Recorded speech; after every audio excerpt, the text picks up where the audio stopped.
Another blessed day. We thank God for another blessed day. We thank God for allowing me to make this video. We thank God for allowing you to watch this video. We thank God for waking us up. All good things come from God. And we know that all things work together for good to them that love God, to them who are called according to his purpose. Thank you, God. I just want to say this has been an incredible vehicle to own. Definitely my dream car. I've been wanting a Camaro SS for quite some time now, with the manual transmission, to be exact. I just want to talk about the reliability of this vehicle so far. At I want to say about 32,000 miles on the clock. Vehicle is pretty much still a baby. I personally don't believe that vehicles truly get tested until they're at least 100,000 miles on the clock, man. At least 100,000 miles on the clock. But today I want to talk about the LT1 engine. I want to talk about it being a direct injection engine only.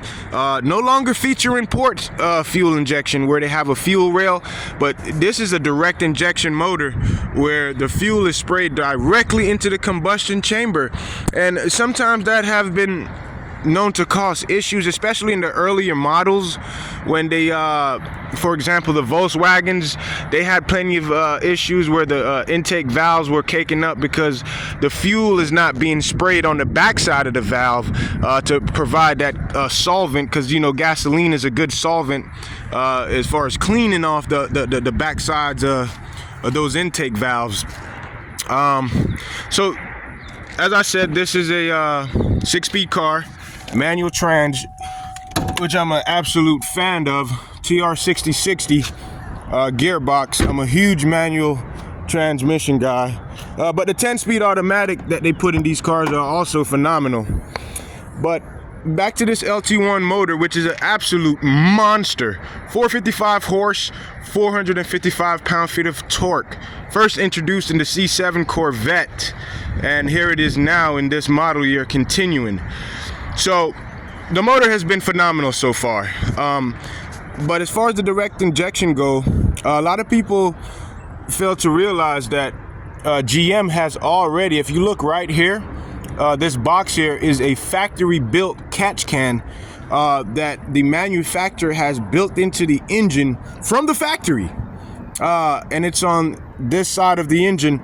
Now I went ahead and I still installed a Mishimoto oil separator or catch can on the opposite side of the engine through the PCV system, and it has been collecting oil, and I just feel like this is just an additional help because it just helps to keep the manifold from collecting residual oil. But I have read the forums in great detail, and guess what?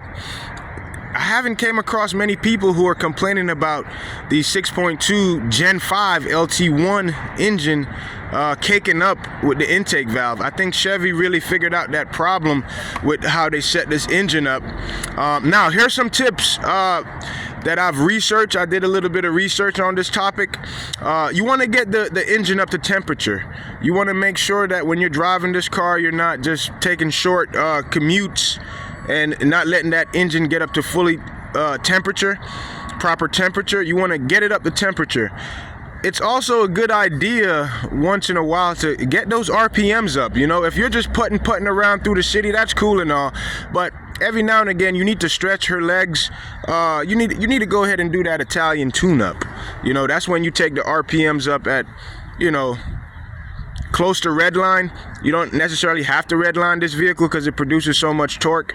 I mean, you feel it right away at the low end, but you know, get it up to 5,500, get it up to 6,500 RPMs, make some shifts at the top end and keep it there. You know, get up on the highway and regularly flush this thing out, and I think you will be fine.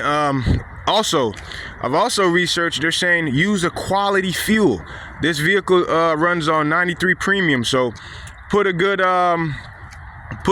good fuel in there. Don't run it on 87 if you can avoid that. Run it on 93. Also,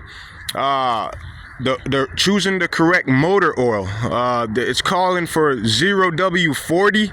According to the owner's manual, you can also run the 5W30 for street use, as long as it's Dexos approved, of course. So right fuel, right oil, right viscosity, and make sure that you get the engine up to temperature, and I think you will be fine. Mine has been rock solid, knock on wood. I thank God for that. Phenomenal vehicle. And the direct injection also comes with so much benefits. We're talking about added fuel economy. We're talking about added power. They were able to bring the compression up to 11.5 to 1. So this thing is just an absolute beast. So far so good at 32,000 miles on the clock. Just an absolute monster and a phenomenal vehicle.